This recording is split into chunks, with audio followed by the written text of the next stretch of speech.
Hi and welcome back. Today we are making artist trading cards on a cardboard base, and I'm going to use some collage papers on top of them. I have my little boxes here and some bigger pieces that I had already started to use. I always try to use up as much as I can before I go to a new piece of collage paper. But sometimes when I have a certain color in mind, I of course just start a new paper, but I always try to not have too much little scraps laying around. I'm using a lot of jelly prints today and also some more simple collage papers like that old book paper with a bit of stamping on. And I'm adhering these papers with the Tombow glue stick to the cards.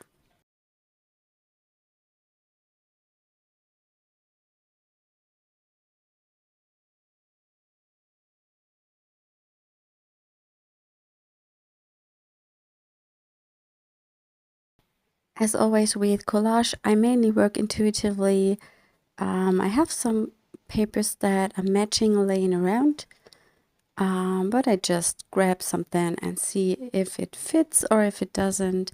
It's one of my favorite things to do is collage pieces of paper onto a background because it's so relaxing and fun, and you often get results you didn't have in mind, and that's quite interesting and sometimes really inspiring to make another piece of art with the same combo.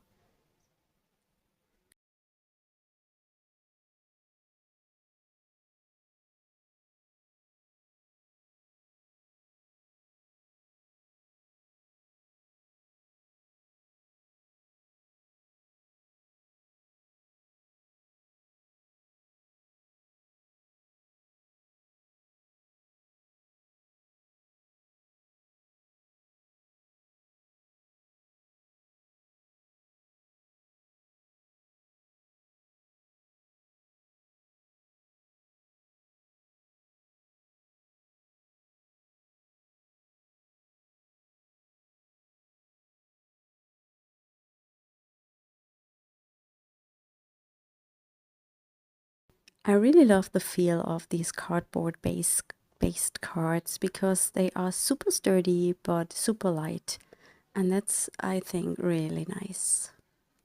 I'm cutting off the overlapping edges when I'm done with the background, and then I have a look if I feel that something is missing or not.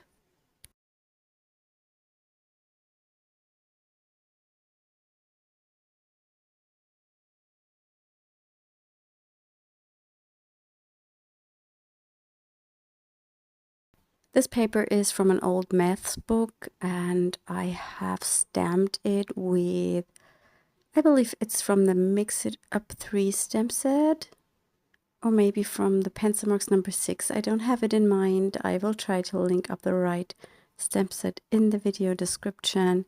And I didn't use ink, normal stamping ink.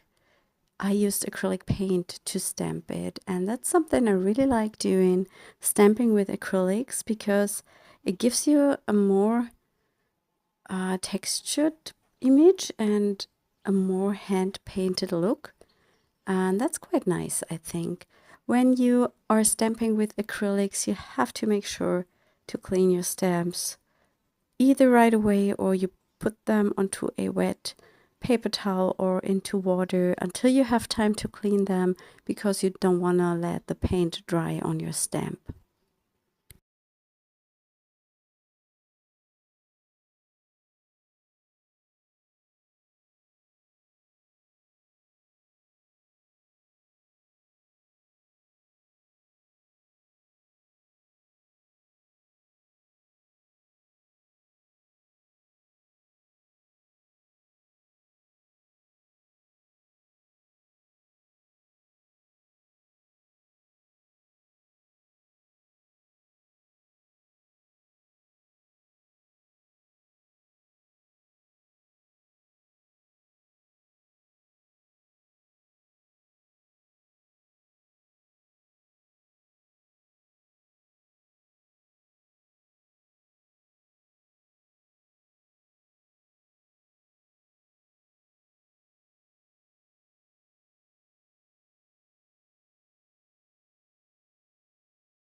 Sometimes it takes me a while to figure out which papers I want to glue down, and I lay down the pieces and put them away. And to figure out what I like, I usually have a view through my camera onto the piece, and then I can see more easily what I like and what I don't like.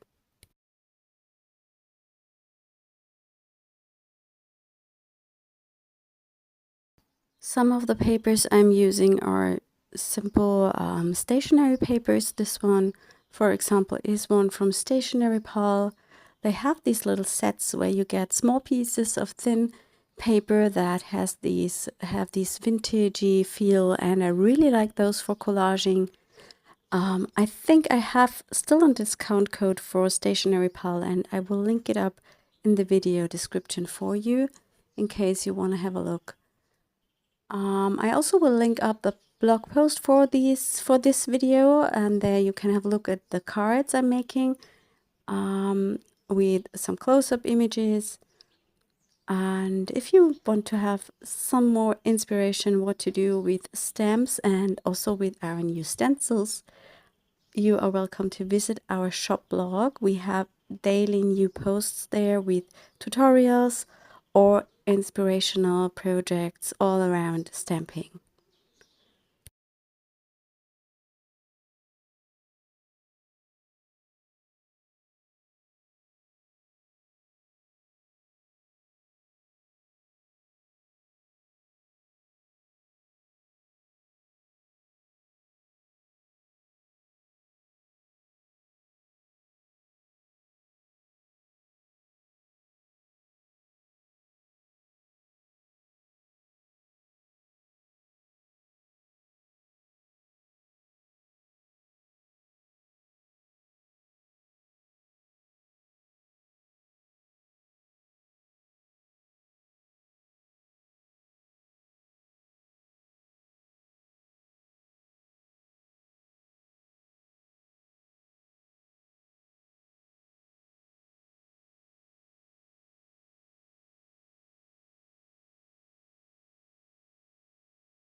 When I'm putting a collage together, I usually always have quite a wide range of color tones.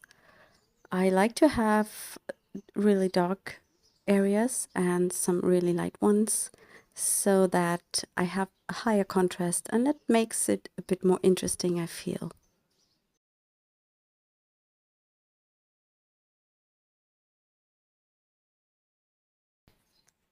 I have cut all the overlapping papers, and now I'm covering up the cards with some clear gesso to give it a cohesive surface.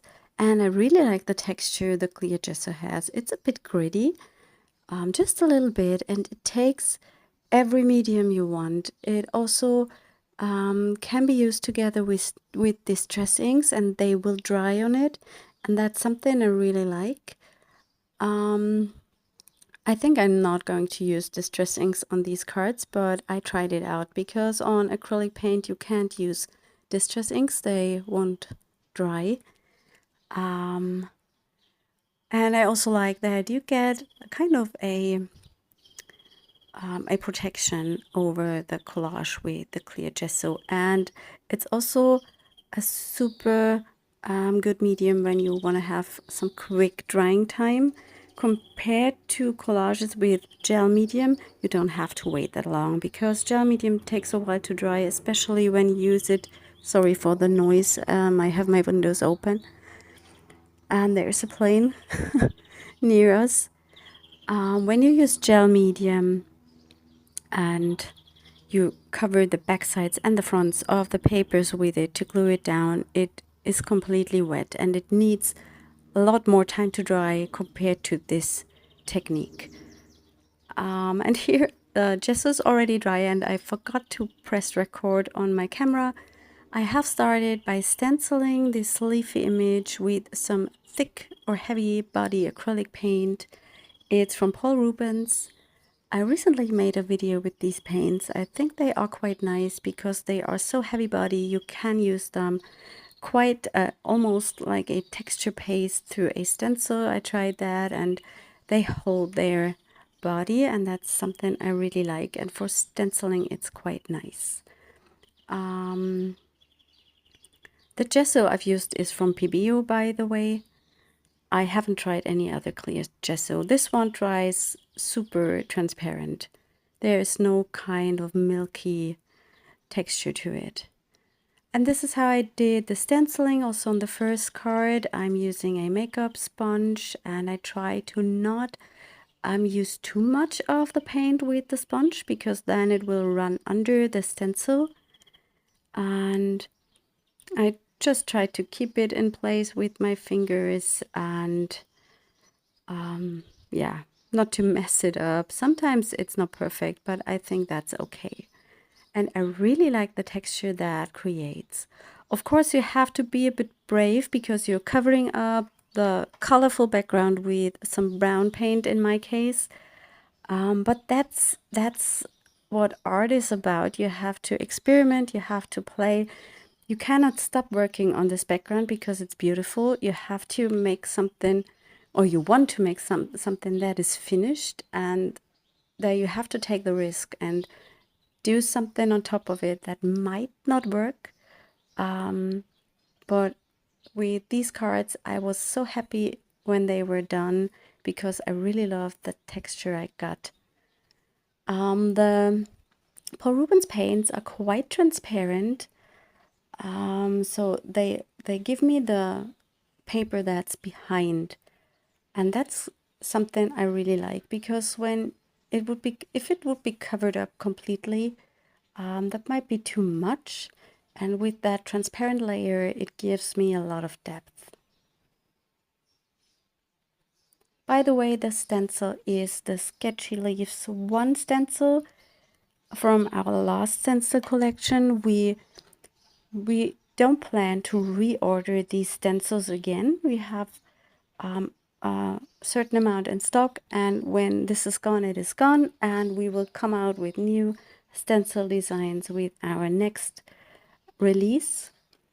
But we won't reorder these, I think, because we have to reorder quite a lot to get a price where we can work with, and that might be too much for a second order. So yeah, so if you want to have these stencils, you have to get them before they are gone. The background is dry, and I decided to add a bit more collage to bring in another layer, and that makes it even more dimensional. And that's what I so love about mixed media, is playing, adding layers, and finishing up pieces. That's the most fun part.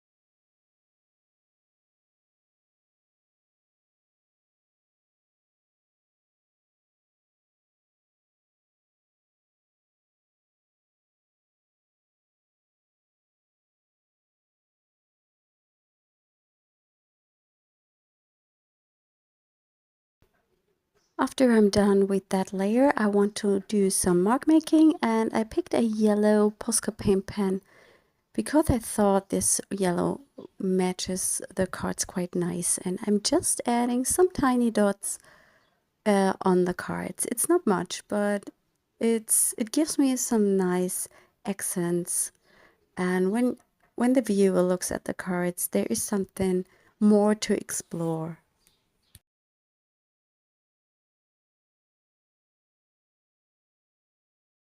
And of course, as always, I am using a white acrylic paint or ink to create some splatters all over the cards.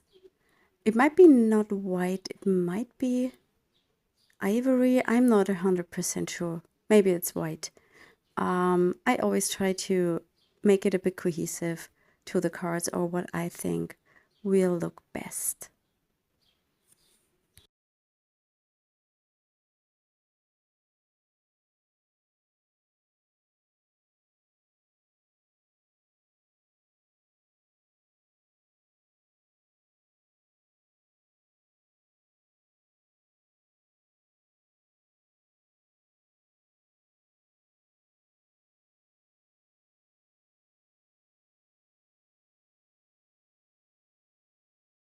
For the focal images, I have searched in my stash of the prepared collage fodder I'm having, and there are some stamped images from the Pencil Marks number 5, and these are stamped onto watercolor paper. The watercolor paper was already colored in with watercolors, and then I stamped the images and I cut them out in front of the TV, and I store those until I need them. And these were perfect, I felt, for the backgrounds I have here, and I'm just adhering them with some liquid glue. I'm speeding up this part of the video a little bit so you don't get bored.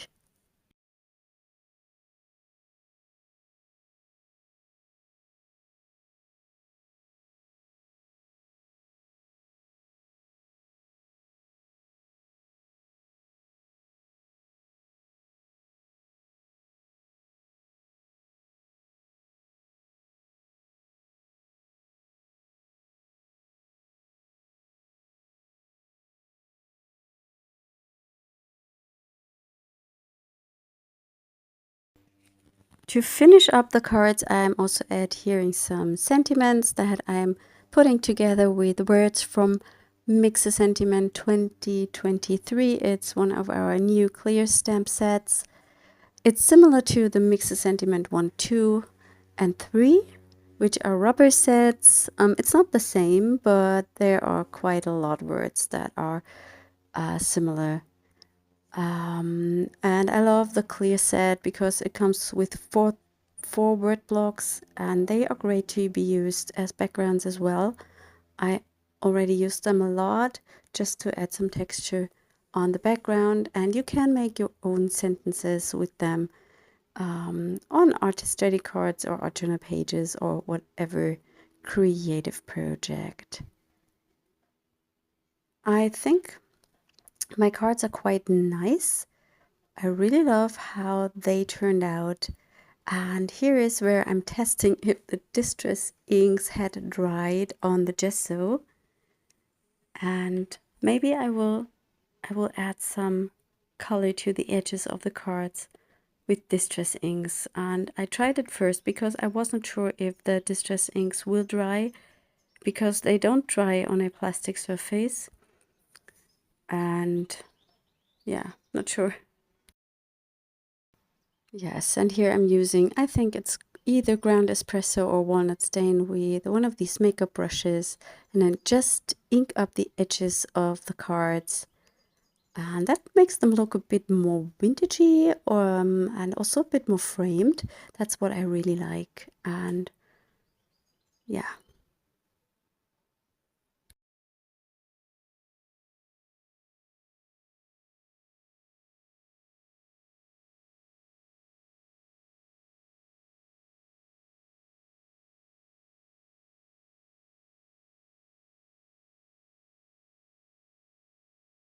Yes, and these are the finished cards for today. I hope you enjoyed this video and you are maybe a little bit inspired. If you want to see close-up images, jump over to my blog. It's linked up in the video description, or maybe watch some other videos. I wish you a wonderful weekend. Bye!